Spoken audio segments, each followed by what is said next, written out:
नमस्ते दोस्तों, आज हम बात करेंगे एक ऐसी किताब की जो पैसे को सिर्फ नंबरों का खेल नहीं बल्कि इंसानी व्यवहार और सोच का आईना मानती है।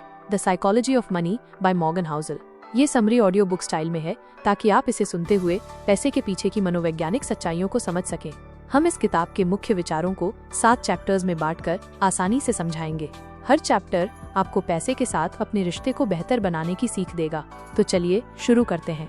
चैप्टर 1, पैसा सिर्फ गणित नहीं, मनोविज्ञान है। दोस्तों, मॉर्गन हाउसल कहते हैं कि पैसा कमाना और संभालना सिर्फ गणित या फॉर्मूलों का खेल नहीं है। ये आपके व्यवहार, आपकी भावनाओं और आपकी सोच पर निर्भर करता है।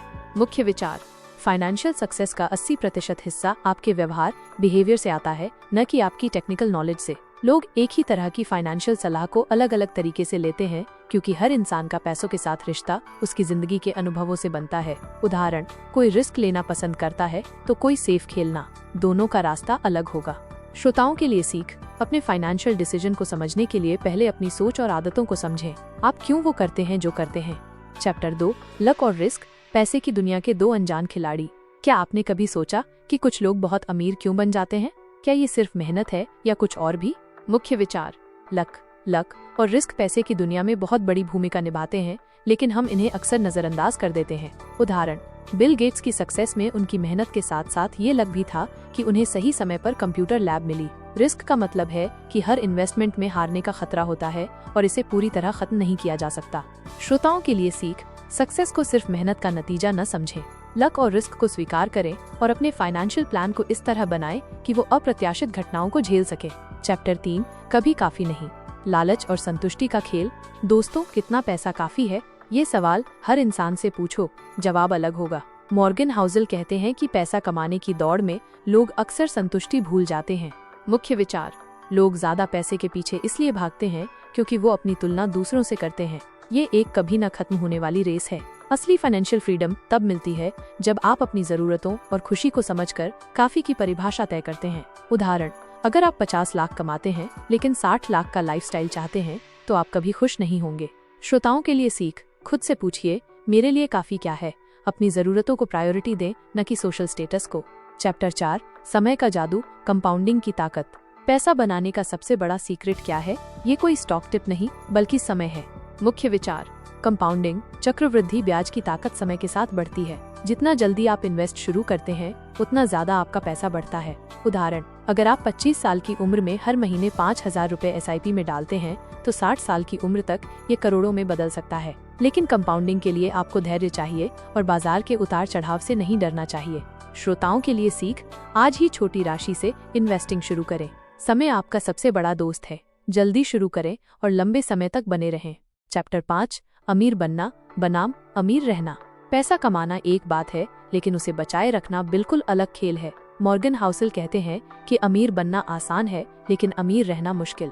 मुख्य विचार: अमीर रहने के लिए आपको डिफेंसिव फाइनेंशियल स्ट्रैटेजी चाहिए।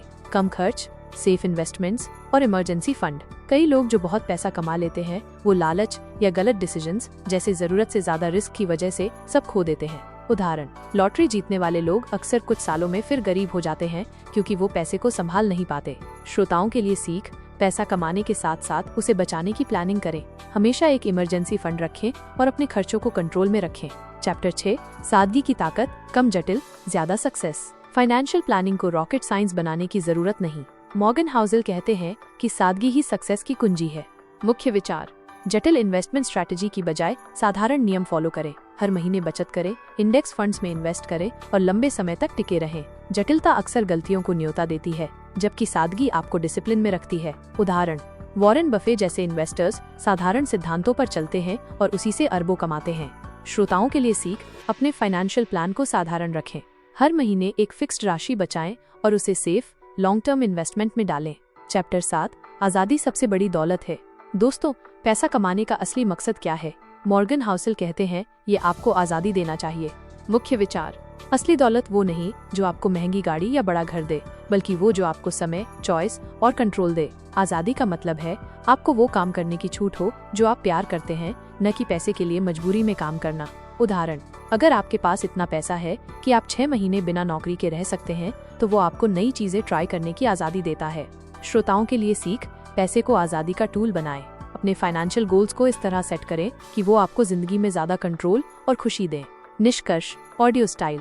दोस्तों, द साइकोलॉजी ऑफ मनी हमें सिखाती है कि पैसा सिर्फ नंबर नहीं बल्कि हमारी सोच, आदतों और भावनाओं का नतीजा है।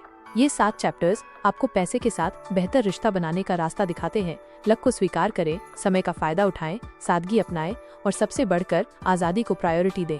तो चलिए आज से अपने फाइनेंशियल डिसीजंस को स्मार्ट और साइकोलॉजिकली साउंड बनाते हैं। शुक्रिया और मिलते हैं अगले सफर में।